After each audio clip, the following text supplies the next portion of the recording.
खबर राजनीति की, सच्चाई घटना की, चर्चा धरोहर की।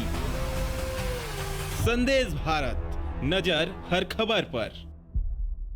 नमस्कार, संदेश भारत देख रहे हैं आप। मनेंद्रगढ़ चिरमिरी भरतपुर जिले से एक ऐसा मामला सामने आया है जहां एक महिला ने अपने प्रेमी के साथ मिलकर अपने पति की हत्या करा दी। हत्या करने के बाद शव को सराई जंगल के पास फेंक दिया गया, जिसके बाद पुलिस की टीम ने जो है शव को बरामद कर लिया। अतिरिक्त पुलिस अधीक्षक ने इस केस के बारे में और क्या क्या जानकारी दी, देखिए वीडियो। 7/2024 को सुबह थाना में सूचना प्राप्त हुई कि बिहारपुर के पास में एक व्यक्ति की लाश पड़ी हुई है। ऐसा लगता है कि उसको हत्या करके वहाँ फेंका गया है। उक्त सूचना मिलते ही थाना प्रभारी द्वारा पुलिस अधीक्षक महोदय को बताया गया। पुलिस अधीक्षक महोदय द्वारा मुझे कहा गया कि आप भी घटनास्थल पहुँच के देखें क्या स्थिति है। तो थाना प्रभारी अपनी टीम के साथ पहले वहाँ घटनास्थल पर पहुँचे। मैं भी थाना से जानकारी लेके सीधा घटनास्थल पर पहुँचा तो वहाँ देखा कि एक अज्ञात पुरुष की लाश वहाँ पड़ी हुई थी और उसके घाव गर्दन की तरफ से स्पष्ट दिखाई दे रहे थे। और जब घटनास्थल पर थाना प्रभारी द्वारा निरीक्षण किया गया तो वहीं पर उसे एक फरसानुमा एक हथियार थोड़ी दूर पर पड़ा दिखाई दिया।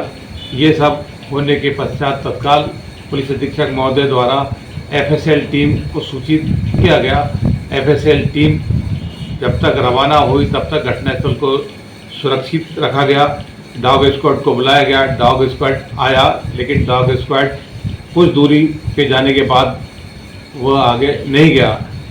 उसके पश्चात फिर एफएसएल अधिकारी मौके पहुंचे, उनको द्वारा घटनास्थल का निरीक्षण किया गया। इसी बीच एसपी सर तथा आईजीपी सर द्वारा कहा गया कि ये एक हत्या का मामला है, इसको बारीकी से जांच की जाए। तो आईजीपी सर और एसपी सर के निर्देशन में टीम गठित की गई।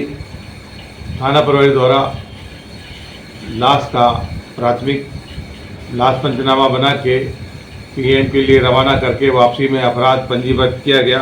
अपराध पंजीबद्ध करने के पश्चात जैसे ही मौके से जो लाश थी उसके फोटोग्राफ लेके तत्काल सोशल मीडिया पे अपलोड किए गए तथा जो हमारा CCTNS का मिसिंग पर्सन पोर्टल है उसमें अपलोड किया गया। आसपास के सभी जितने फेसबुक चलाते हैं, अपने व्हाट्सएप चलाते हैं, जिसके माध्यम से तत्काल इसका अज्ञात व्यक्ति का पता चल सके और तथा शाम को स्थानीय पत्रकारों को भी बताया गया कि ऐसी ऐसी सूचना है, तो जिससे पत्रकार के माध्यम से समाचार पत्र में भी प्रकाशित किया गया।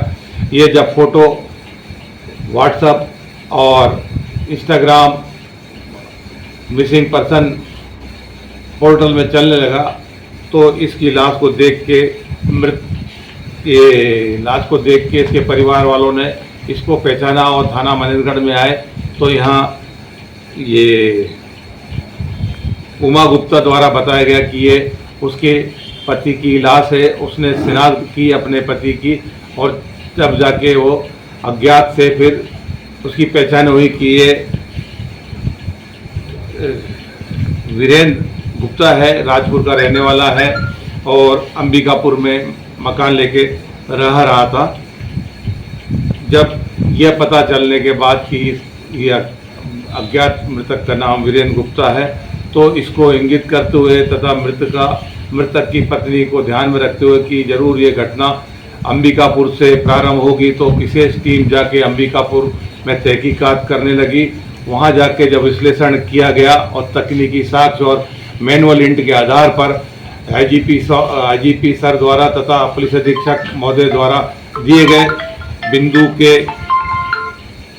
बिंदुओं को ध्यान में रखते हुए जब कड़ी से कड़ी जोड़ने लगे और जब इंट्रोगेशन किए तो उमा गुप्ता द्वारा स्वीकार किया कि हाँ, ये मेरा पति वीरेंद्र मुझे परेशान करता रहता था, तो इसलिए मैं इससे बहुत परेशान थी। और मेरे पति के पास एक डस्टर गाड़ी थी, उसको विश्वनाथ चौधरी चलाया करता है लेकिन दस्तर खराब होने से विश्वनाथ चौधरी ने एक गाड़ी लोन अपने फाइनेंस कराकर नेक्सा की जो एक्सेल 6 है उसको बुकिंग पर चलाने लगा। और घर में मेरे इसका आना जाना था विश्वनाथ चौधरी का। जब मेरा पति 2 बार शराब के केस में जब बंद हुआ तो मेरे पति द्वारा ऐसा उमा गुप्ता का कहना है कि वीरेंद्र विश्वनाथ से आप संपर्क करना, आपकी हेल्प करेगा। तो मृतक की पत्नी विश्वनाथ के संपर्क में आई और धीरे धीरे इनकी प्रगाढ़ता बढ़ने लगी और इनके आपस में अवैध संबंध स्थापित हो गए। विश्वनाथ कहता है कि मैं इसको पत्नी मानने लगा और मृतक की पत्नी ये उमा गुप्ता भी कहने लगी कि मेरा पति आए दिन मुझे परेशान करता रहता था, इसलिए मैं भी इससे प्रताड़ित थी। और जब मेरा पति अंदर रहा तो इसके द्वारा मेरे बच्चों की देखभाल करने लगा और मेरे घर पे आने लगा, तो हमारे आपस में संबंध बन गए। तो जब ये मृतक उमा के साथ मारपीट करता था तो इसको विश्वनाथ को बुरा लगता था कि ये अपनी पत्नी के साथ क्यों मारपीट करता है। तो इसके आपस में संबंध होने के पश्चात इनके द्वारा प्लान किया गया कि मैं इससे बहुत परेशान हूँ, उसको रास्ते से हटाया जाए। तो इसे प्लान के तहत विश्वनाथ घटना के एक दिन पहले 21 तारीख को मृतक को अपने साथ वाहन में लेके किसी बहाने से कि मुझे मेरा निजी काम है, जनकपुर चलना है, वो जनकपुर तरफ लेकर आया। और जनकपुर से वापस आते समय जब मृतक पेशाब करने बिहारपुर के जंगल में उतरा तो इसने अपने पास जो रखा हुआ हथियार था टंगियानुमा फरसानुमा, उससे सीधा इसके गर्दन पर वार किया। और जब ये गर्दन पर वार करते ही मृतक जमीन में गिर गया तो इसने 2 वार और उसकी गर्दन के पास और गर्दन से थोड़ा ऊपर किए और उसके बाद में इसने टंगिया को वहीं फेंक दिया और अपना वहाँ से वो जो गाड़ी में सवार था उस गाड़ी से वापस अपने अंबिकापुर गया। मृतक के पास जो मोबाइल था वो मोबाइल इसने अब उसकी उमा गुप्ता को दे दिया और एक मोबाइल कीपैड वाला था उसको तोड़ के उसने वहीं आसपास कहीं जंगल में रास्ते में फेंक दिया। संदेश भारत, नजर हर खबर पर।